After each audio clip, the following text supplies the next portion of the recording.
রাজধানীর বাইরেও ভূমিকম্পে কাঁপল দেশ। নারায়ণগঞ্জের রূপগঞ্জ ও নরসিংদীতে দেয়াল ধসে প্রাণ গেছে ৩ জনের, আহত হয়েছেন কয়েকজন। গাজীপুরে ভূমিকম্পের সময় আতঙ্কে হুড়োহুড়ি করে বের হওয়ার সময় আহত হয়েছেন গার্মেন্টের শতাধিক শ্রমিক। তাদেরকে বিভিন্ন হাসপাতালে চিকিৎসা দেওয়া হচ্ছে। শক্তিশালী ভূমিকম্পের আতঙ্ক ছড়ায় দেশ জুড়েই। হঠাৎই কেঁপে উঠল ভূপৃষ্ঠ। শক্তিশালী কম্পনে দুলতে থাকে ঘরবাড়ি সহ বিভিন্ন স্থাপনা। ভূমিকম্পে নারায়ণগঞ্জের রূপগঞ্জ গোলাকান্দাইলে দেয়াল চাপায় প্রাণ গেছে এক শিশুর। প্রত্যক্ষদর্শীরা জানায়, মা কুলসুম বেগমের সাথে ঘরে ছিল ফাতেমা আক্তার। ভূমিকম্পে পাশের ভবনের দেয়াল ধসে পড়লে নিচে চাপা পড়ে ঘটনাস্থলে প্রাণ যায় ফাতেমার। আমরা দুজনে অজ্ঞানের মতো অবস্থান চিক্কুর বাক্কুর করতেছি। এলাকার লোক সমস্ত লোক আসছে এবং আমরা 2 জন নিহত, একজন মারা গেছে 2 জন আহত। আর নাতিন রে বলে বলে যাইতে আসছিল, যাওয়ানোর সাথে সাথে বলে শুনছি আমরা এরকম কাঁপতে আছি, কাঁপ কিছু শুনি না। এরপর চিল্লা বলা শুনা হয় কিছু দেখি না, মানে বইয়ে দিয়ে বিয়ার ওয়ালের ভিতরে বলে পরে আসছিল, আর একজন লোক আসছিল। শিশুটির মা কুলসুমকে গুরুতর আহত অবস্থায় হাসপাতালে নেওয়া হয়। এছাড়া রূপসী এলাকায় ঘরের ছাদের প্লাস্টার খসে আহত হয়েছেন 2 জন। আবহাওয়া অফিসের তথ্য মতে ভূমিকম্পের উৎপত্তিস্থল নরসিংদীর মাধবদী। পলাশ উপজেলার নালিতা গ্রামে মাটির ঘরের দেয়াল ধসে নিহত হয়েছেন একজন। সদর উপজেলার গাবতলী এলাকায় বহুতল ভবনের দেয়াল ধসে পাশের টিনশেড বাড়িতে পড়ে আহত হয়েছেন 3 জন। গুরুতর আহত 2 জনকে ঢাকা মেডিকেলে আনা হয়েছে। গাজীপুরের শ্রীপুরে ভূমিকম্পে আতঙ্কিত হয়ে গার্মেন্টস থেকে হুড়োহুড়ি করে বের হবার সময় আহত হয়েছেন শতাধিক শ্রমিক। তাদের স্থানীয় বিভিন্ন হাসপাতালে চিকিৎসা দেওয়া হচ্ছে। অনেকটা ভয় পাইছি বলতে লিফটের মতন আপ ডাউন করতেছে। লিফট যেমন উঠলে যেরকম করে না, এরকম আপ ডাউন করতেছে। এরকম বেশি ভূমিকম্প আমি এ পর্যন্ত দেখি নাই। আমি যখন শুরু হয়েছে চা বানাচ্ছিলাম, তো শুরু হওয়ার পরে আমি বাইরে বেরোয় গেছি। বাইরে যাওয়ার পরে দেখেছি বিল্ডিং কাঁপতেছে, আমার গার ভিতরে এখনো কাঁপতেছে। হঠাৎ করে দেখলাম অপারেশন থিয়েটারের সবকিছু জিনিস কেঁপে উঠলো। তাৎক্ষণিক আমার স্যার আমাকে বললো, সাকিব ভূমিকম্প। পরে আমরা তাৎক্ষণিক অপারেশন থিয়েটার থেকে দ্রুত নেমে চলে আসলাম। আবহাওয়া গবেষণা কেন্দ্র জানিয়েছে, এই ভূমিকম্পটি বাংলাদেশের 30 বছরের মধ্যে সবচেয়ে বড় মাত্রার। শক্তিশালী এই ভূমিকম্পে মানুষের মধ্যে আতঙ্ক বিরাজ করছে। ভূমিকম্পে শাহজালাল বিমানবন্দরে খসে পড়ল বিমের পলেস্তারা। সামলাতে অক্ষম ঢাকা, ধসে পড়বে 8.5 লাখ ভবন, হতাহত হবে অন্তত 2 থেকে 3 লাখ মানুষ। ছড়িয়ে পড়বে গ্যাস বিদ্যুতের আগুন। অনুমোদন ছাড়াই নির্মাণ হয়েছে রাজুক এলাকার 95% ভবন। হাসিনার মৃত্যুদণ্ড ইস্যুতে এবার মুখ খুলল পাকিস্তান। সর্বশেষ জানাবো কোথায় দাঁড়াবে হাসিনার রাজনৈতিক জীবন। এতক্ষণ শুনছিলেন সংবাদ শিরোনাম, এবারে বিস্তারিত। তবে তার আগে অনুরোধ থাকবে আমাদের চ্যানেলটি সাবস্ক্রাইব করে বেল আইকনটি ক্লিক করুন। ভূমিকম্পে শাহজালাল বিমানবন্দরে খসে পড়ল বিমের পলেস্তারা। ভূমিকম্পে ঢাকার হযরত শাহজালাল আন্তর্জাতিক বিমানবন্দরে একটি বিমের পলেস্তারা খসে পড়েছে, তবে এতে কেউ হতাহত হননি। ক্ষতিগ্রস্ত পলেস্তারা মেরামত করছে বিমানবন্দর কর্তৃপক্ষ।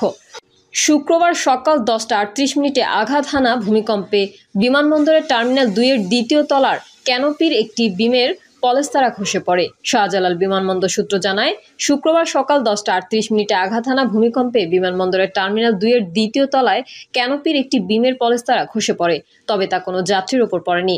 তাছাড়া মূল কাঠামোর কোনো সমস্যা হয়নি। এই কারণে বিমানবন্দর দিয়ে যাত্রীদের যাতায়াতে কোনো সমস্যা হচ্ছে না।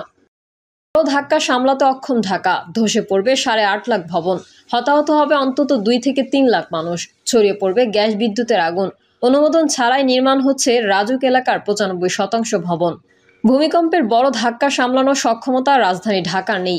7 মাত্রার ভূমিকম্প হলে রাজধানী ঢাকার অধিকাংশ ভবন বড় ধরনের ক্ষতির মুখে পড়বে। একটা উল্লেখযোগ্য সংখ্যক ভবন ধসে পড়বে। রাজধানীর গড়ে ওঠা 21,45,000 ভবনের মধ্যে 8.5 লাখের বেশি ভবন ধসে পড়ার শঙ্কা রয়েছে। এর অন্যতম কারণ, অধিকাংশ ভবন তৈরির ক্ষেত্রে জাতীয় ভবন নির্মাণ কোড অনুসরণ করা হয়নি। বেশিরভাগ ভবন নির্মাণে সরকারি কর্তৃপক্ষের অনুমোদন নেই। এমনকি 95% নির্মাণ করা হয়েছে অনুমোদিত নকশার বাইরে। এছাড়া পেশাদার প্রকৌশলী ছাড়াই অনেকে রাজমিস্ত্রিদের দিয়ে নিজেদের মতো করে ভবন নির্মাণ করেন। অপরদিকে সাইনবোর্ড সর্বস্ব অনেক ডেভেলপার ভবনের মান বজায় না রেখে শুধু একটি লাভের জন্য ভবন নির্মাণ করে। অথচ এসব নিয়ম অনিয়ম দুর্নীতি যাদের মনিটরিং করার কথা, তারা একেবারেই নির্বিকার। এ বিষয়ে জানতে চাইলে রাজুক চেয়ারম্যান প্রকৌশলী মোহাম্মদ রিয়াজুল ইসলাম যুগান্তরকে বলেন, আগে হয়তো এই ধরনের দায়িত্বহীনতার নজির ছিল, কিন্তু এখন অন্তত বলতে পারি আমরা জবাবদিহিতার মধ্যে আনার জন্য প্রতিনিয়ত প্রচেষ্টা চালিয়ে যাচ্ছি। ইতোমধ্যে বিধি বহির্ভূত ৩,৩৮২টি চিহ্নিত করে প্রয়োজনীয় ব্যবস্থা নেওয়া হয়েছে। এক প্রশ্নের জবাবে তিনি বলেন, আমাদের এখন ৭ থেকে ৮ মাত্রার ভূমিকম্প সহনশীল ভবন নির্মাণের প্রতি গুরুত্ব দিতে হবে। এর জন্য সবার আগে নাগরিকদের সচেতন হতে হবে। রাজুক চেয়ারম্যান জানান, শুক্রবার ভূমিকম্পের পরপরই রাজুকের সবার ছুটি বাতিল করা হয়েছে। এছাড়া এলাকা ভিত্তিক কর্মকর্তাদের মাঠে নামানো হয়েছে। যেসব ভবনে ফাটল দেখা দিয়েছে তা প্রাথমিকভাবে চিহ্নিত করে জননিরাপত্তার প্রশ্নে প্রয়োজনীয় ব্যবস্থা নেওয়া হচ্ছে। তথ্য অনুসন্ধানে জানা যায়, রাজধানী উন্নয়ন কর্তৃপক্ষ ২০২২ সালে আরবান রেজিলিয়েন্স প্রকল্পের আওতায় রাজধানীর ভবনগুলো নিয়ে জরিপ পরিচালনা করেছে। ওই জরিপে বলা হয়েছে, রাজধানীর ২১,৪৫,০০০ ভবন রয়েছে। এর মধ্যে ৪০% অর্থাৎ ৮.৫ লাখ ভবন বড় মাত্রার ভূমিকম্পে ধসে পড়বে। এর মধ্যে সেমি পাকা থেকে বহুতল ভবন রয়েছে। এর মধ্যে বহুতলা বিশিষ্ট ভবনের সংখ্যা রয়েছে ৭৫,০০০-এরও বেশি।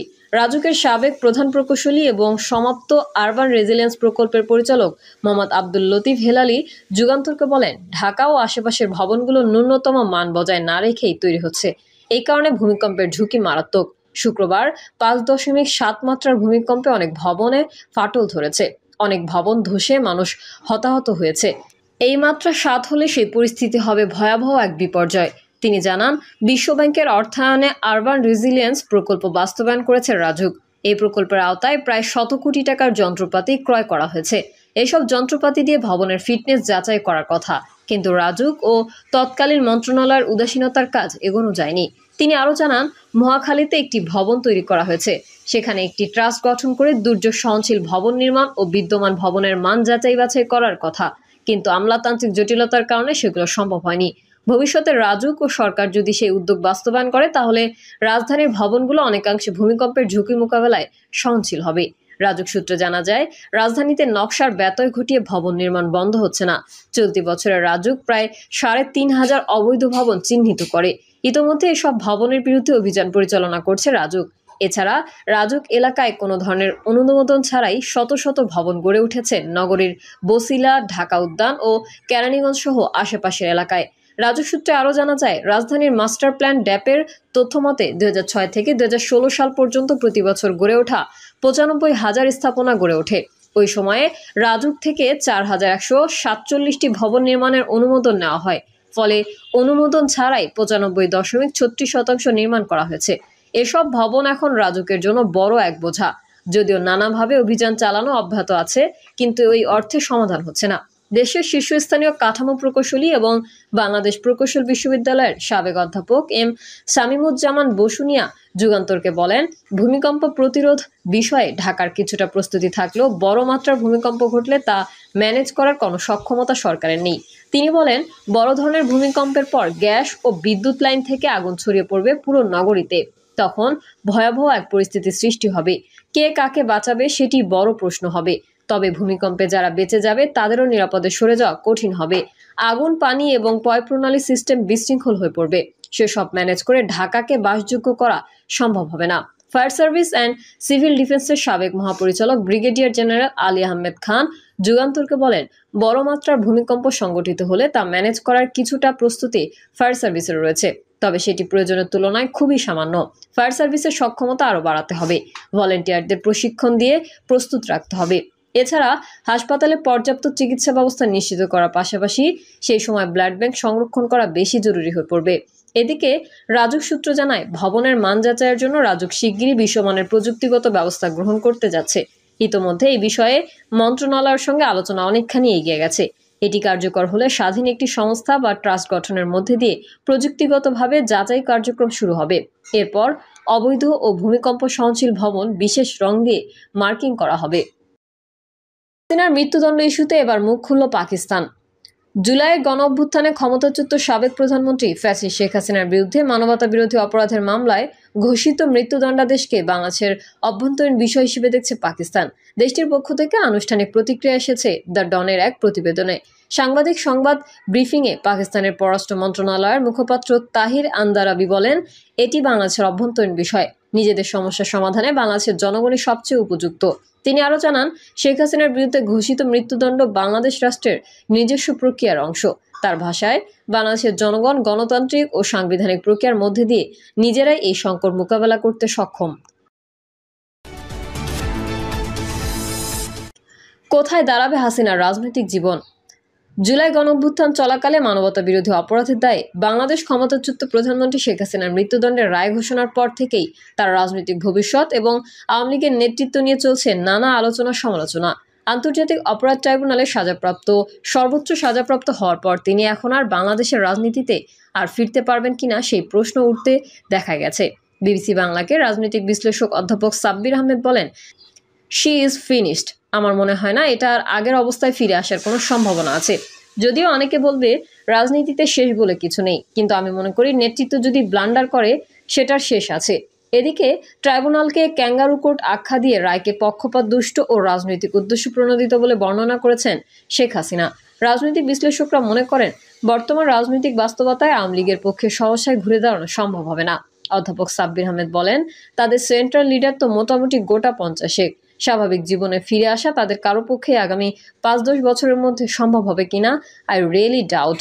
আর সেটা যদি সম্ভব না হয় সেক্ষেত্রে দলের রিগ্রুপিং করা অনেক কঠিন কাজ হয়ে যাবে। তিনি বলেন, শেখ হাসিনার রাজনৈতিক মৃত্যু হলেও তিনি দলকে অন্তত বাঁচাতে পারতেন যদি জুলাই আন্দোলনের প্রাণহানির দায় নিজে স্বীকার করে নিয়ে দলের সভাপতির পদ থেকে নিজেই সরে যেতেন। গত একটা বছর তার সামনে এটা করার সুবর্ণ সুযোগ ছিল, কিন্তু তিনি সেটা না করে উল্টোটাই করে যাচ্ছেন। এর মাধ্যমে আওয়ামী লীগকে তিনি নিজেই আরো বেশি বিপদের দিকে ঠেলে দিচ্ছেন। প্রিয় দর্শক, এই ছিল এখনকার সর্বশেষ সংবাদ। আপডেট ও সংবাদ পেতে চ্যানেলটি সাবস্ক্রাইব করে বেল আইকনটি ক্লিক করুন। কমেন্ট আপনার মতামত জানিয়ে আমাদের সাথেই থাকুন। আমাকে নমিনেশন দেওয়াতে দলের প্রতি কৃতজ্ঞতা জানাই। অনেক প্রার্থী ছিল, অবশ্যই অনেকেই এখান থেকে বঞ্চিত হয়েছে। যে সরকার প্রতারণার আশ্রয় নেয় ওরা বারবার প্রতারণা করবে। আমরা আশা করি না কোনো বিদ্রোহী প্রার্থী হবে, হলে আমরা বুঝিয়ে শুনিয়ে তাকে লাইনে আনবো। আমরা আশা করি ফেব্রুয়ারিতে নির্বাচন হবে, ফেব্রুয়ারিতে মানুষজন তার পছন্দের ক্যান্ডিডেটকে ভোট দিয়ে পাশ করাবে। আর অবশ্যই আমাকে নমিনেশন দেওয়াতে দলের প্রতি কৃতজ্ঞতা জানাই, কারণ দল হলো এমন একটা জিনিস, যাকে নমিনেশন দিয়েছে ওনারা মাঠ পর্যায়ে যাদের সাথে এলাকার মানুষজনের সাথে কানেকশন আছে তাকেই নমিনেশন দিয়েছে। এবার আমরা সবাই ঐক্যবদ্ধ হতে দলের যারা আছে তাদের সবাইকে নিয়ে আমরা একসাথে মিলে কাজ করব। না ইনশাল্লাহ কেউ আসলে সবাই আমরা দলের লোকজন, কেউ আমাদের প্রার্থী হবে এটা আমরা আশা করি না, কারণ আমরা সবাই একসাথে মিলেমিশে চলি, আমরা একসাথে মিলেমিশেই থাকবো সবসময়। মনোনয়নের ব্যাপারে যোগ্যতা এবং আমাদের যারা নেতা কর্মীরা এই গত 16 বছর নিজেরা কাজ করেছে, স্যাক্রিফাইস করেছে, তাদের মধ্য থেকে আমরা অগ্রাধিকার দিয়েছি। এবং আমাদের তো অনেক প্রার্থী ছিল, অবশ্যই অনেকেই এখান থেকে বঞ্চিত হয়েছে। দলের স্বার্থে আমরা আশা করি সকলে মিলে ঐক্যবদ্ধভাবে দলকে যাতে করে ভবিষ্যতে সফল করা যায় সে ব্যাপারে সকলে মিলেমিশে কাজ করবে। বিদ্রোহী প্রার্থী হবে না এটা আমরা বিশ্বাস করি, কারণ দলের প্রতি সবাই মোটামুটি অনুগত। আর বিদ্রোহী প্রার্থী হওয়া স্বাভাবিক কিছু না, হতেও পারে, তো ওটা আমরা ঠিক করে নেবো আস্তে আস্তে। 1991 সালে জামাত ইসলামের আমিরকে আমি জামানত বাজেয়াপ্ত করে দিয়েছিলাম আল্লাহর রহমতে। তা আল্লাহর রহমতে প্রার্থী তো অফকোর্স শক্তিশালী নিঃসন্দেহে, তবে এটা হলো একটা নির্বাচন দেশের জন্য, দেশের মানুষের জন্য, দেশের জন্য। সুতরাং এখানে জামাত না বিএনপির বড় কথা না, বিষয় হলো দেশটাকে আমরা কোন দিকে নিয়ে যাচ্ছি।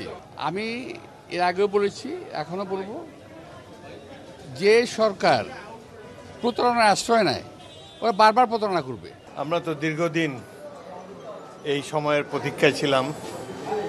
দেশের জনগণ 16 বছর যাবৎ ভোট দিতে পারে নাই। দীর্ঘদিন পর, অনেক ত্যাগ তিতিক্ষার পর, ছাত্র জনতা, রাজনৈতিক কর্মীদের মহাসংগ্রামের ফলে আবার একটা সুষ্ঠু নির্বাচনের সম্ভাবনা দেখা যাচ্ছে। আশা করি একটি সুষ্ঠু নির্বাচন হবে এবং অন্তর্বর্তীকালীন সরকার তাদের যে প্রধান দায়িত্ব একটি সুষ্ঠু নির্বাচনের ব্যবস্থা তারা করবেন, এটাই আমরা আশা করি।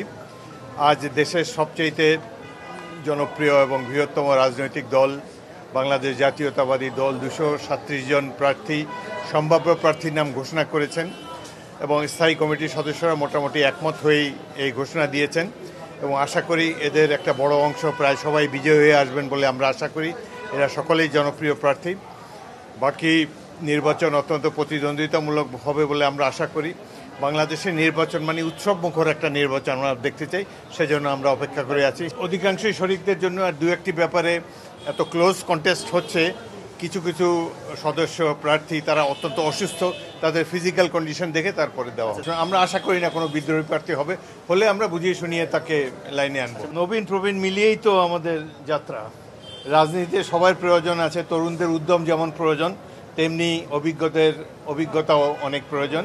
এই অভিজ্ঞতা এবং তারুণ্যের মিশেল দিয়েই বিএনপি ইনশাল্লাহ আগামী দিনে নির্বাচনে ভালো ফলাফল করবে। তারা লিখিতভাবে এখনও আহ্বান জানায়নি আলাপ আলোচনার জন্যে, তো আমরা অপেক্ষা করে আছি। তারা যদি লিখিতভাবে জানায় যে তারা বিএনপির সাথে আলাপ আলোচনা করতে চান, তাহলে আমাদের দল থেকে এ ব্যাপারে সিদ্ধান্ত দেওয়া হবে। গণভোটে তো আমাদের মতামত আমরা জানিয়ে দিয়েছি যে আমরা একই নির্বাচনের দিনই গণভোট চাই এবং এর কোনো ব্যর্থ হবে বলে আমরা মনে করি না।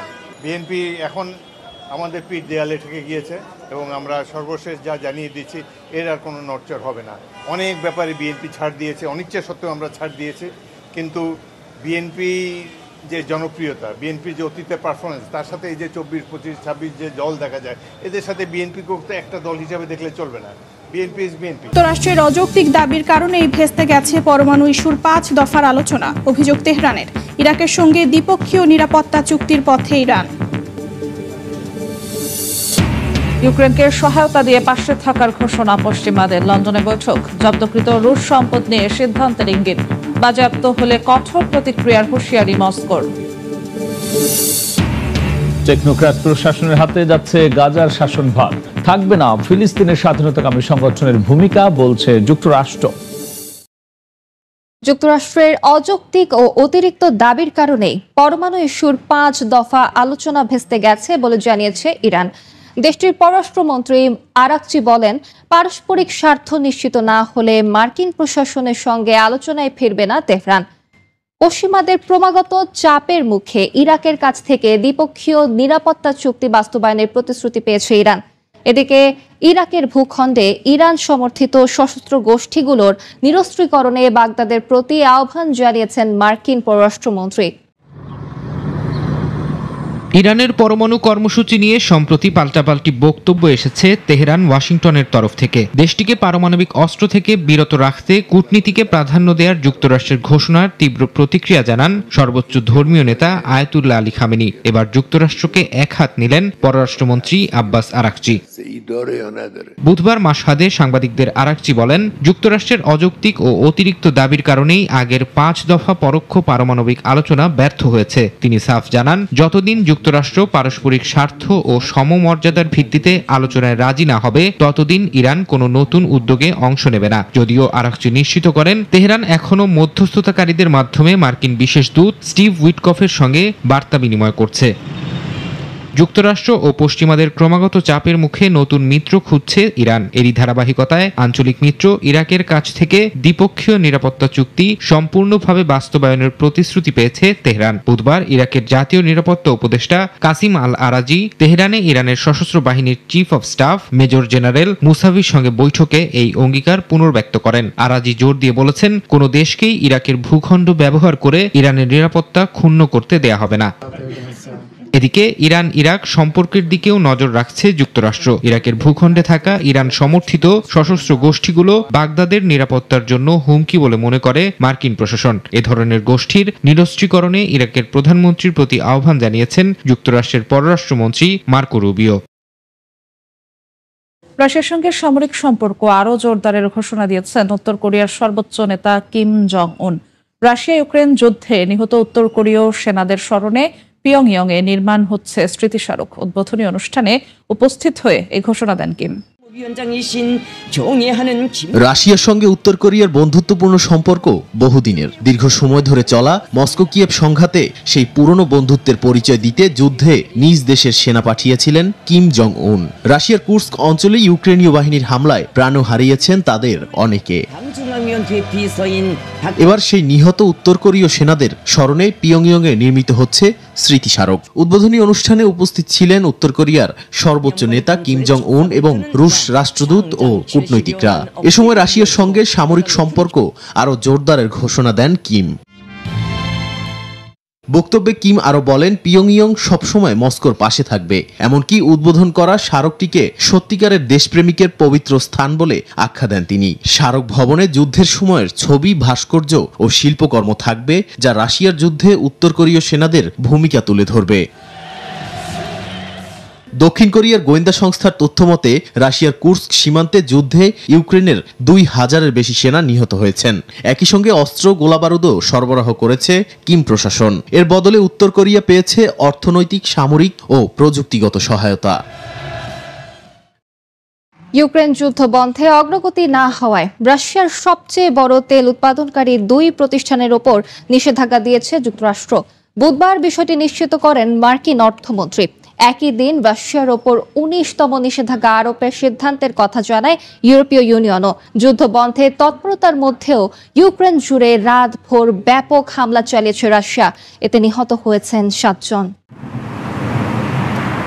ইউক্রেনের বিভিন্ন অঞ্চলে প্রতিদিনই আঘাত হানছে রুশ ক্ষেপণাস্ত্র ও ড্রোন। খার্কিভে চালানো হামলায় একটি স্কুল ক্ষতিগ্রস্ত হয়, এতে কয়েকজন হতাহত হয়েছেন বলে জানিয়েছে শিক্ষা প্রতিষ্ঠানটির কর্তৃপক্ষ।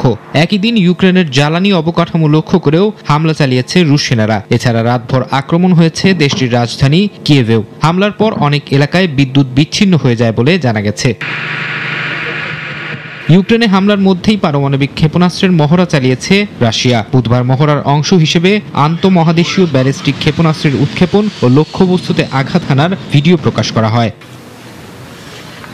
জবাব দিয়েছে ইউক্রেনও। রুশ নিয়ন্ত্রিত দোনেৎস্কে হামলা চালিয়েছে জেলেনস্কি বাহিনী। এতে একটি বহুতল আবাসিক ভবনে ব্যাপক ক্ষয়ক্ষতি হয়েছে। ধসে গেছে ভবনের একটি অংশ, আহত হয়েছেন বেশ কয়েকজন। এই সামরিক উত্তেজনার মধ্যেই ইউক্রেন দীর্ঘমেয়াদী যুদ্ধের প্রস্তুতি নিচ্ছে। দেশটির প্রেসিডেন্ট ভলোদিমির জেলেনস্কি সুইডেন সফরে গিয়ে 150টি যুদ্ধবিমান কেনার চুক্তি করেছেন। জেলেনস্কি আশা করছেন আগামী বছর থেকে এই যুদ্ধবিমান ব্যবহার শুরু করতে পারবে ইউক্রেনীয় সেনারা। ইউক্রেন যুদ্ধ নিয়ে বিস্তারিত আলোচনা করেছেন মার্কিন প্রেসিডেন্ট ডোনাল্ড ট্রাম্প ও যুক্তরাষ্ট্র সফররত ন্যাটো মহাসচিব মার্ক রুটে। বুধবার হোয়াইট হাউসে বৈঠক করেন দুজন। এ সময় ট্রাম্প জানান, যুদ্ধ বন্ধের বিষয়ে কোনো সমঝোতায় আসার মতো পরিস্থিতি তৈরি হয়নি মনে হওয়ায় পুতিনের সঙ্গে বৈঠকটি বাতিল করেন তিনি। তবে ভবিষ্যতে এ বৈঠক হবে বলেও জানান। মস্কো কিয়েভ 2 পক্ষই যুদ্ধ বন্ধ করতে চায় বলেও দাবি করেন ট্রাম্প। এদিকে বুধবার রাশিয়ার সবচেয়ে বড় তেল উৎপাদনকারী 2টি প্রতিষ্ঠানের ওপর নিষেধাজ্ঞা আরোপ করেছে যুক্তরাষ্ট্র। মার্কিন অর্থ মন্ত্রণালয় জানায়, যুদ্ধ বন্ধে পুতিন অস্বীকৃতি জানানোয় এমন পদক্ষেপ নেওয়া হয়েছে। একই দিন রাশিয়ার ওপর 19তম নিষেধাজ্ঞার সিদ্ধান্তের কথা জানায় ইউরোপীয় ইউনিয়ন। রুশ গণমাধ্যম বলছে, নতুন প্যাকেজে চীনের কয়েকটি কোম্পানিকে তালিকাভুক্ত করা এবং রাশিয়ার গ্যাস আমদানিতে নিষেধাজ্ঞা অন্তর্ভুক্ত রয়েছে। চীনা কোম্পানিগুলোর বিরুদ্ধে পশ্চিমা নিষেধাজ্ঞা এড়াতে মস্কোকে সাহায্য করার অভিযোগ রয়েছে। লন্ডনে কোয়ালিশন অব দ্য উইলিং শীর্ষক বৈঠকে ইউক্রেনের প্রেসিডেন্ট ভলোদিমির জেলেনস্কির পাশে থাকার ঘোষণা দিয়েছেন পশ্চিমা বিশ্বের নেতারা। ডেনমার্ক জানিয়েছে, রাশিয়ার জব্দ করা সম্পদ থেকে ইউক্রেনের জন্য পুনর্গঠন ঋণ দেওয়ার সিদ্ধান্ত বড়দিনের আগেই হবে। কিয়েভকে মিরাজ যুদ্ধ বিমান ও অ্যাস্টার প্রতিরক্ষা ক্ষেপণাস্ত্র দেওয়ার প্রতিশ্রুতি দিয়েছে ফ্রান্স। ইউক্রেনের আকাশ প্রতিরক্ষা ব্যবস্থা জোরদারের উদ্যোগ নেওয়ার কথা জানান ব্রিটিশ প্রধানমন্ত্রী কিয়ার স্টারমার। অন্যদিকে ক্রেমলিন বলছে, জব্দ করা রুশ সম্পদ বাজেয়াপ্ত করা হলে কঠোর প্রতিক্রিয়া জানানো হবে। রাশিয়া ইউক্রেন যুদ্ধের চলমান সংকট ঘিরে স্থানীয় সময় শুক্রবার লন্ডনের ওয়েস্টমিনিস্টারে অনুষ্ঠিত হয় কোয়ালিশন অব দ্য উইলিং শীর্ষক বৈঠক। ব্রিটিশ প্রধানমন্ত্রী কিয়ার স্টারমার আয়োজিত এই সম্মেলনে সরাসরি যোগ দেন ইউক্রেনের প্রেসিডেন্ট ভলোদিমির জেলেনস্কি, নেটো মহাসচিব মার্ক রুট এবং নেদারল্যান্ডস ও ডেনমার্কের প্রধানমন্ত্রী। এছাড়া ভিডিও কনফারেন্সে যুক্ত হন ফ্রান্সের প্রেসিডেন্ট ইমানুয়েল ম্যাক্রো ও জাপানের নতুন প্রধানমন্ত্রী সানায়ে তাকাইচি। বৈঠকের আগে উইন্ডসর ক্যাসেলে রাজা চার্লস তৃতীয়র সঙ্গে সাক্ষাৎ করেন জেলেনস্কি। এ সময় ইউক্রেনের প্রতি ব্রিটেনের সমর্থন পুনর্ব্যক্ত করেন রাজা। এরপর 10 নম্বর ডাউনিং স্ট্রিটে স্টারমারের সঙ্গে একান্ত বৈঠকে জেলেনস্কি রাশিয়ার উপর আরও চাপ বাড়ানোর কৌশল নিয়ে আলোচনা করেন। ওয়েস্টমিনিস্টারের সম্মিলিত বৈঠকে পশ্চিমা নেতাদের কাছে ইউক্রেনের দূরপাল্লার হামলা সক্ষমতা বাড়াতে সহায়তা চান জেলেনস্কি, যাতে রাশিয়ার ভেতরে কৌশলগত হামলা জোরদার করা যায়। তিনি যুক্তরাষ্ট্রের রুশ তেল নিষেধাজ্ঞাকে বড় পদক্ষেপ বলে ধন্যবাদ জানান এবং বলেন এই চাপই কিয়েভের পক্ষে যুদ্ধ জয়ের পথ খুলে দেবে। নেটো প্রধান মার্ক রুট বলেন, যুক্তরাষ্ট্র ও ইউরোপের নতুন নিষেধাজ্ঞা পুতিনের উপর চাপ বহুগুণ বাড়াবে। ইউক্রেনে শীতকালীন জ্বালানি সহায়তা বাড়ানোর ঘোষণা দিয়েছে নেদারল্যান্ডস। ডেনমার্ক জানিয়েছে রাশিয়ার ফ্রিজ করা সম্পদ থেকে ইউক্রেনের জন্য পুনর্গঠন ঋণের সিদ্ধান্ত বড়দিনের আগেই হবে। মিরাজ যুদ্ধবিমান ও অ্যাস্ট্রা প্রতিরক্ষা ক্ষেপণাস্ত্র পাঠানোর প্রতিশ্রুতি দিয়েছে ফ্রান্স। জাপানের প্রধানমন্ত্রী সানায়ে তাকাইচির জন্য এটি ছিল তার প্রথম আন্তর্জাতিক অংশগ্রহণ। যৌথ সংবাদ সম্মেলনে কিয়ার স্টারমার বলেন, ভ্লাদিমির পুতিন শান্তির ব্যাপারে কখনোই আন্তরিক ছিলেন না। তিনি জেলেনস্কিকে আশ্বস্ত করে বলেন, ইউক্রেনের নিরাপত্তা মানেই তাদের নিরাপত্তা এবং ইউক্রেনের আকাশ প্রতিরক্ষা আরো জোরদার করবে ইউরোপ।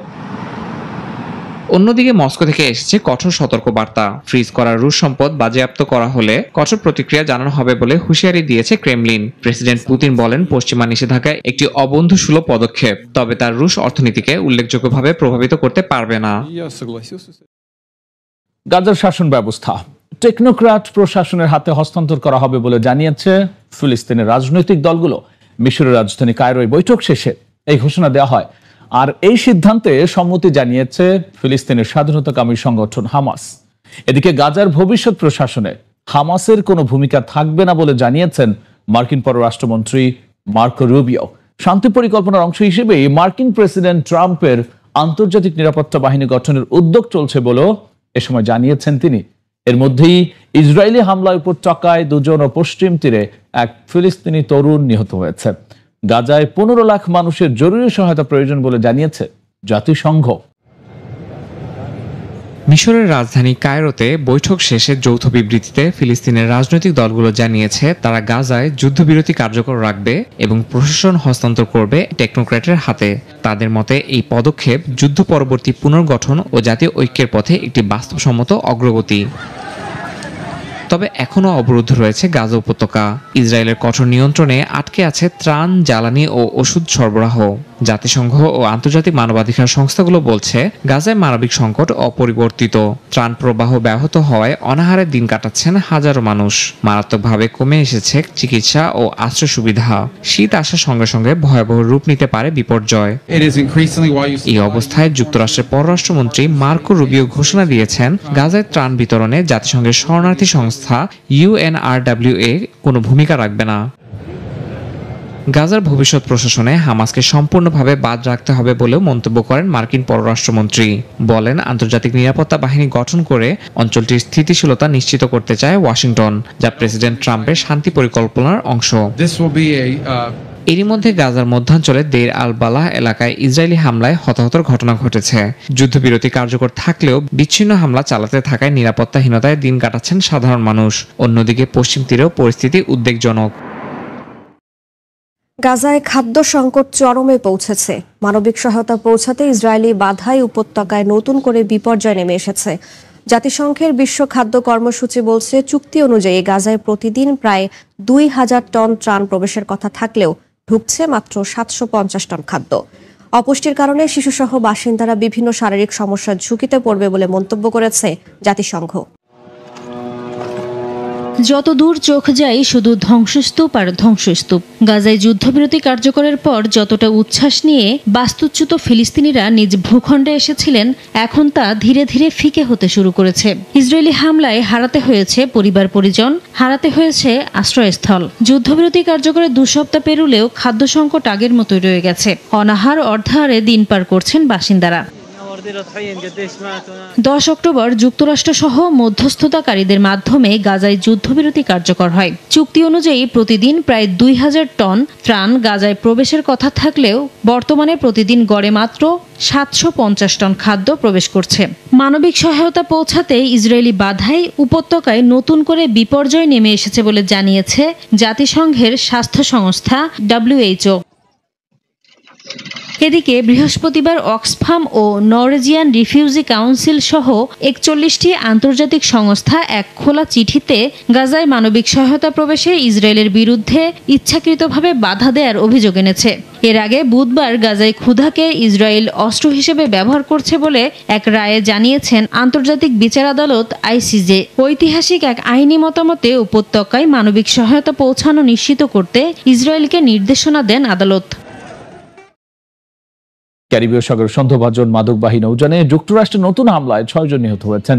সামাজিক মাধ্যমে হামলার ভিডিও প্রকাশ করে মার্কিন সমরমন্ত্রী পিট হেক্সেট জানান, নিহতরা ভেনিজুয়েলা ভিত্তিক অপরাধী সংগঠন ট্রেন দ্য আরাগুয়ার সদস্য ছিলেন। মাদক বিরোধী অভিযানে সেপ্টেম্বর থেকে এটি ট্রাম্প প্রশাসনের 10ম হামলা। তবে হামলার বৈধতা নিয়ে মার্কিন কংগ্রেসে চলছে তীব্র বিতর্ক। স্থানীয় সময় শুক্রবার মার্কিন সমরমন্ত্রী পিট হেক্সেট ঘোষণা দেন, ক্যারিবিয়ান সাগরে মাদক চোরাচালান সংশ্লিষ্ট একটি নৌযানে হামলা চালিয়েছে যুক্তরাষ্ট্র। তিনি জানান, নৌযানটিতে 6 জন পুরুষ নার্কো টেররিস্ট বা মাদক সন্ত্রাসী ছিল, যারা ঘটনাস্থলেই নিহত হয়েছেন। হেক্সেট সামাজিক মাধ্যম এক্সে একটি ভিডিও প্রকাশ করেন, যেখানে দেখা যায় একটি নৌকা টার্গেটে আসার পরই বিস্ফোরণে ছিন্ন ভিন্ন হয়ে যায়। এই নিয়ে সেপ্টেম্বরে শুরু হওয়া মাদক বিরোধী অভিযানে যুক্তরাষ্ট্র মোট 10টি এমন হামলা চালিয়েছে। এর বেশিরভাগ হামলায় দক্ষিণ আমেরিকা ও ক্যারিবিয়ান উপকূলে পরিচালিত হয়। তবে গত 21 ও 22 অক্টোবর প্রশান্ত মহাসাগরেও 2টি হামলা হয়। এ পর্যন্ত এসব অভিযানে অন্তত 43 জন নিহত হয়েছেন বলে জানিয়েছে মার্কিন সমর দফতর। তবে হামলাগুলোর বৈধতা নিয়ে ওয়াশিংটনের প্রশ্ন উঠেছে। ডেমোক্রেট ও রিপাবলিকান দুই দলের অনেকেই অভিযোগ তুলেছেন, প্রেসিডেন্ট ট্রাম্পের এই অভিযানগুলো কংগ্রেসের অনুমোদন ছাড়াই চালানো হচ্ছে। রিপাবলিকান সিনেটর র্যান্ড পল বলেছেন, এমন হামলা অনুমোদনের জন্য আইন প্রণেতাদের সম্মতি থাকা জরুরি। ট্রাম্পের দাবি, তিনি আইনি ক্ষমতা অনুযায়ী এই হামলার নির্দেশ দিয়েছেন এবং ভেনেজুয়েলা ভিত্তিক অপরাধী সংগঠন ট্রেন দে আরাগুয়াকে আনুষ্ঠানিকভাবে সন্ত্রাসী সংগঠন হিসেবে ঘোষণা দিয়েছেন। একই সঙ্গে পররাষ্ট্রমন্ত্রী মার্কো রুবিও বলেন, যদি মাদক পাঠানো বন্ধ হয় তাহলে নৌযানে হামলা করার প্রয়োজনও হবে না। তবে বিশ্লেষকদের মতে এসব হামলা মাদক বিরোধী অভিযানের বাইরেও ভেনেজুয়েলার প্রেসিডেন্ট নিকোলাস মাদুরোর উপর সামরিক চাপ বাড়ানোর অংশ হতে পারে। এক নজরে জেনে নেওয়া যাক বিশ্বের আলোচিত সব আন্তর্জাতিক খবরগুলো একসাথে। নিষেধাজ্ঞা উপেক্ষা করে অবৈধ বাণিজ্য করছে উত্তর কোরিয়া। পাকিস্তানের সঙ্গে কৌশলগত সম্পর্ক সম্প্রসারণে আগ্রহী যুক্তরাষ্ট্র এবং পাকিস্তানের সঙ্গে সীমান্ত বাণিজ্য বন্ধ, বিকল্প বাণিজ্য পথ খুঁজছে আফগানিস্তান। ভারত বধের স্বাদ পেল বাংলাদেশ। ফুটবলের পর এবারে ক্রিকেটে এশিয়া কাপ রাইজিং স্টার্সের সেমিফাইনালের প্রতাপশালী বৈভব সুরিয়া ভানসিদের সুপার ওভারে হারিয়ে ফাইনালের টিকিট কাটল আকবর আলীর বাংলাদেশ। প্রথমে ব্যাট করে 6 উইকেটে 194 রান তোলে বাংলাদেশ এই দল। ভারতও সমান স্কোর করলে সুপার ওভারে গড়ায় ম্যাচ। সেখানেই জমা ছিল বাকি নাটকীয়তা। করজোড়ে হয়তো সৃষ্টিকর্তাকেই স্মরণ করলেন আকবর আলী। কয়েক মুহূর্ত আগেই তিনি জানতে পেরেছেন কি ভীষণ চাপের মুহূর্ত পার করে এশিয়া কাপ রাইজিং স্টার্সের ফাইনালে উঠে গেছে তারা, এবং সেটা সেমিফাইনালের মহারণে ভারতকে হারিয়ে, এবং তা সুপার ওভারে। সুপার ওভারের অভিজ্ঞতায় তো ভারতীয়দেরই এগিয়ে থাকার কথা। ওদের দলের বেশ কজন তো হরদম IPL খেলেন, কিন্তু প্রথমে ব্যাট করতে নামা জিতেশ শর্মা রিপন মন্ডলের একটা ইয়র্কার বল হিট করতে গিয়ে হয়ে গেলেন বোল্ড। নাটকীয়তার আরও বাকি, কারণ পরের বলেই আশুতোষ শর্মা ক্যাচ তুলে দিলেন জাওয়াদ আবরারের হাতে। সুপার ওভারে 0 রানে অল আউট ভারত। মাত্র 1 রানের টার্গেট, তার জন্যই কি স্নায়ুতে ঢিল দিল বাংলাদেশ? স্ট্রাইক নিলেন ইয়াসির আলী রাব্বি। প্রথম বলেই অপ্রয়োজনীয় শট তুলে দিলেন বাউন্ডারি লাইনের ওপরে। রোপের প্রায় উপরে উঠে ক্যাচটা কনফার্ম করলেন রমনদীপ সিং। বুকের ভেতর দুরু দুরু ভয়, তীরে এসে তরি ডোবার নাটকটা কি ফের মঞ্চস্থ হয়? তারপরেই উইকেটে নামেন ক্যাপ্টেন আকবর আলী। অবশ্য কোনো বৈধ বল ফেসই করতে হয়নি তাকে। সুয়েশ শর্মা দিলেন ওয়াইড, আর আকবর কৃতজ্ঞতা জানালেন সৃষ্টিকর্তাকে। ম্যাচটা অবশ্য এ পর্যন্ত আসারই কথা ছিল না। 195 রানের টার্গেট চেস করা সহজ হয়নি ভারতের জন্য। শেষ ওভারে যখন টিম ইন্ডিয়া এ দলের দরকার ছিল 16 রান, রাকিবুল হাসানের করা ওই ওভারে প্রথম বলেই শর্টে একবার ক্যাচ ড্রপ হয়। একটা ছক্কা হজমের পর বাউন্ডারিতে আরেকটা ক্যাচ মিস। তবুও শেষ বলে লাগতো 4। সেখানে একটা রান আউট মিস করে টাইগাররা। রানিং বিটুইন দ্য উইকেটের 3 রান নিয়ে ম্যাচ টাই করে ফেলে ভারতীয়রা। কপাল ভালো, সুপার ওভার থ্রিলার ওরা জিততে পেরেছে বলে। এই ইনিংসে হার্ড হিটার ক্যালিবার দিয়ে নজর কাড়া বৈভব সূর্যবংশীকে 38 রানেই বেঁধে ফেলতে পেরেছিল টাইগাররা। যদিও ওই রান তিনি করেছিলেন মাত্র 15 বল খরচায়, আর ওপেনার প্রিন্স আরিয়া 23 বলে করেছেন দলের হয়ে সর্বোচ্চ 44। এর আগে ম্যাচের শুরু থেকেই অ্যাটাকিং মুডে ছিল টাইগার ব্যাটাররা। হাবিবুর রহমান সোহানের 46 বলে 65 আর জিসান আলমের 26 ভালো শুরু এনে দেয় বাংলাদেশ এ দলকে। শেষ দিকে মেহরবের অপরাজিত 48 রানের ফিনিশিং টাচ, সেই সুবাদে বাংলাদেশ পেয়ে যায় 194 রানের ফাইটিং টোটাল, যেটাকে পুঁজি করেই শেষ পর্যন্ত ভারতকে সুপার ওভারে হারিয়ে এশিয়া কাপ রাইজিং স্টার্সের ফাইনালের টিকিট নিশ্চিত করল আকবর আলীর দল।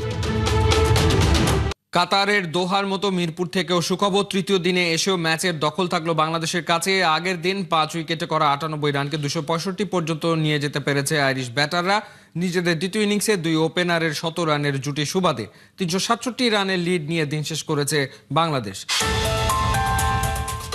ঢাকাবাসী বাকিদের তুলনায় খোলা ময়দান ভূমিকম্পের সময়টায় ক্রিকেটারদের জন্য তুলনামূলক নিরাপদ। তবুও আতঙ্কিত মুশফিক শান্তরা, নিজেদের পরিবারের জন্য চিন্তিত। তাই তো মিরপুর টেস্ট বন্ধ।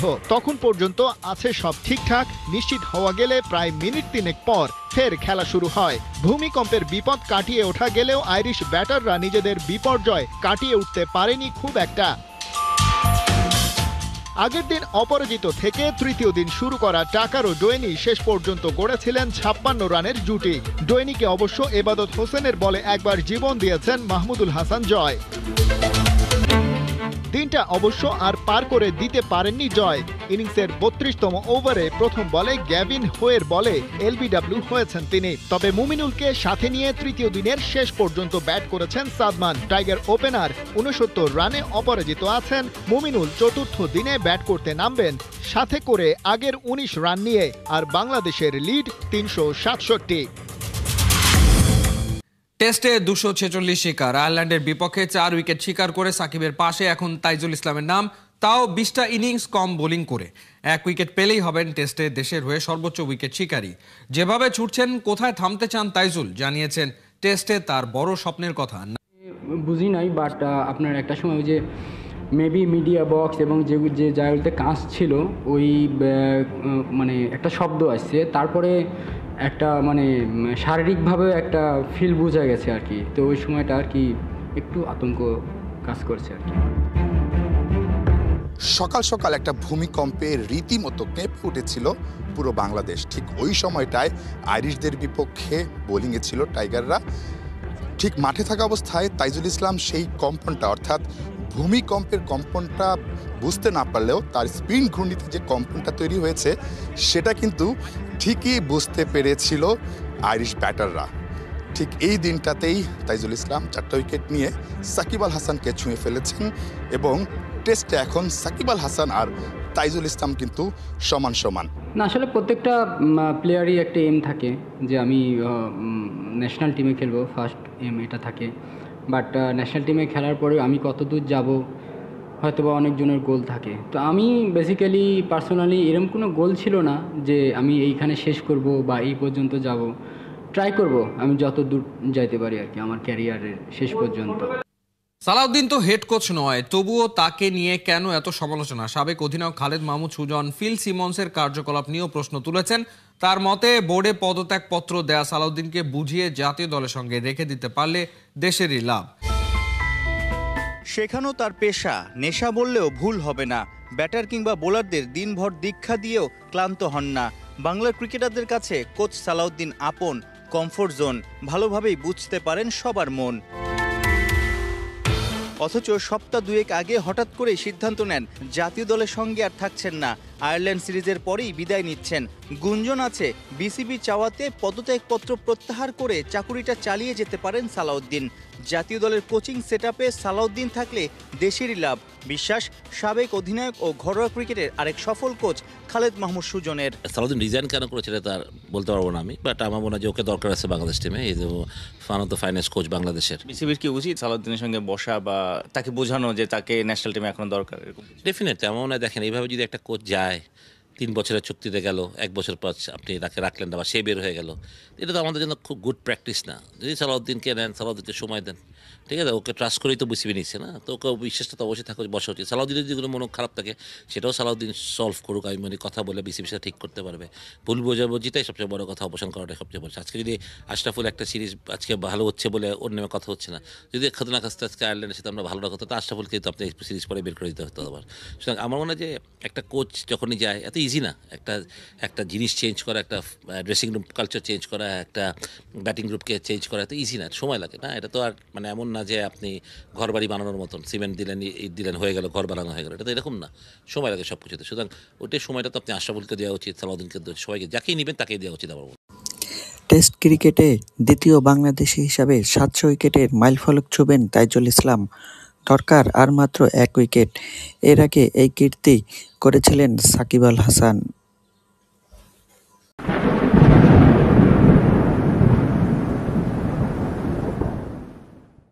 আসসালামু আলাইকুম সুপ্রিয় দর্শক, চলে আসলাম এই মুহূর্তে পাওয়া সবচেয়ে গুরুত্বপূর্ণ আবহাওয়ার বড় আপডেট নিয়ে। আপনারা দেখছেন আবহাওয়া দিগন্ত, আমি আছি আপনাদের সঙ্গে। আজ 22 নভেম্বর 2025 শনিবার। চলুন জেনে নেই সারা দেশের সর্বশেষ আবহাওয়ার পূর্ণাঙ্গ চিত্র এবং আগামী কয়েকদিনের সম্ভাব্য পরিস্থিতি।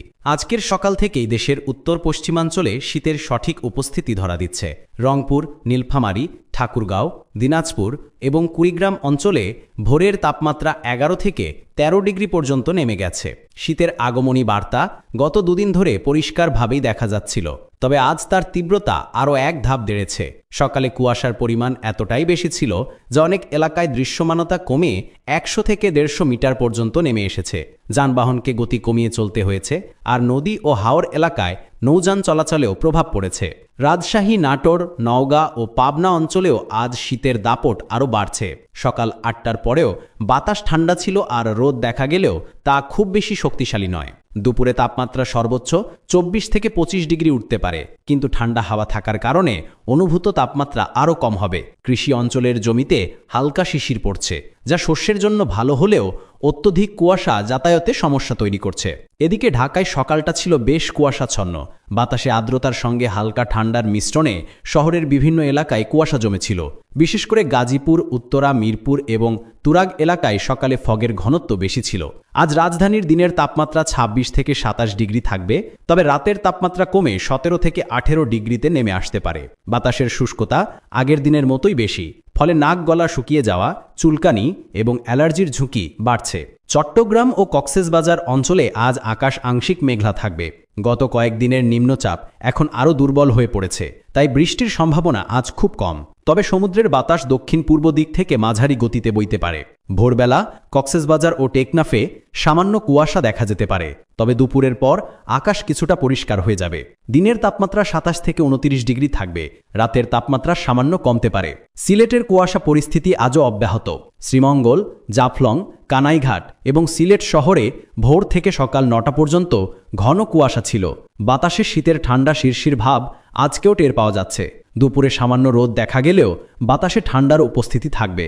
রাতের তাপমাত্রা 15 থেকে 16 ডিগ্রিতে নেমে যেতে পারে। চা বাগান এলাকায় কুয়াশার ঘনত্ব বেশি হওয়ায় সকালে কাজ শুরুতে কিছু দেরি হতে পারে। খুলনা, যশোর, বাগেরহাট ও সাতক্ষীরার কথা বললে এ অঞ্চলে শুষ্ক শীত ধীরে ধীরে জেঁকে বসছে। ভোরে হিমেল হাওয়ার তীব্রতা বেশি ছিল, আর আজ রাতেও এই একই অবস্থা থাকবে। যদিও দুপুরে কিছুটা নরম রোদ পাওয়া যাবে, তবে তা খুব বেশি জোরালো নয়। দিনের তাপমাত্রা 25 থেকে 26 ডিগ্রি, আর রাতের তাপমাত্রা থাকবে 15 থেকে 16 ডিগ্রি। বাতাসের শুষ্কতার কারণে ঠোঁট, ত্বক ফেটে যাওয়ার সমস্যা বাড়তে পারে। বরিশাল, পটুয়াখালী ও ভোলা অঞ্চলে আজ আকাশ পরিষ্কার এবং শুষ্ক থাকবে। সকালে কিছুটা ঠান্ডা থাকলেও দুপুরে আরামদায়ক উষ্ণতা অনুভূত হবে। বাতাস দক্ষিণ দিক থেকে হালকা গতিতে বইবে, আর সাগরের প্রভাব এখানে খুব একটা নেই। রাতের তাপমাত্রা 17 থেকে 18 ডিগ্রি পর্যন্ত নেমে যাওয়ার সম্ভাবনা রয়েছে। এবার আগামী 3 দিনের সম্ভাব্য পূর্বাভাস। দেশের উত্তর ও পশ্চিমাঞ্চলে শীতের তীব্রতা স্থিরভাবে বাড়তে থাকবে। 23 থেকে 25 নভেম্বর রাতের তাপমাত্রা আরও 1 থেকে 1.5 ডিগ্রি কমতে পারে। ঢাকায়ও 24 নভেম্বরের পর রাতগুলো আরও ঠান্ডা হয়ে উঠবে। সিলেট ও ময়মনসিংহ অঞ্চলে কুয়াশা আরও ঘন হতে পারে, বিশেষ করে ভোর থেকে সকাল 10টা পর্যন্ত। চট্টগ্রাম ও উপকূলীয় অঞ্চলে আকাশ পরিষ্কার হওয়ায় আবহাওয়া আরও স্থিতিশীল থাকবে। মৌসুমের এই পরিবর্তনের সময়ে ভোরবেলা, সন্ধ্যাবেলা এবং রাতে বাইরে বের হলে অবশ্যই উষ্ণ পোশাক ব্যবহার করুন। ছোট বাচ্চা, বৃদ্ধ ও ঠান্ডা অ্যালার্জি আক্রান্তদের বিশেষভাবে সুরক্ষিত রাখা জরুরি। এখন পর্যন্ত এই ছিল আজকের সর্বশেষ আবহাওয়ার সম্পূর্ণ আপডেট। নিয়মিত আপডেট পেতে সাবস্ক্রাইব করে ঘন্টা চিহ্নটি অন করে রাখুন। আমি ছিলাম আপনার সঙ্গে আবহাওয়া দিগন্ত থেকে। ভালো থাকুন, নিরাপদে থাকুন। আল্লাহ হাফেজ।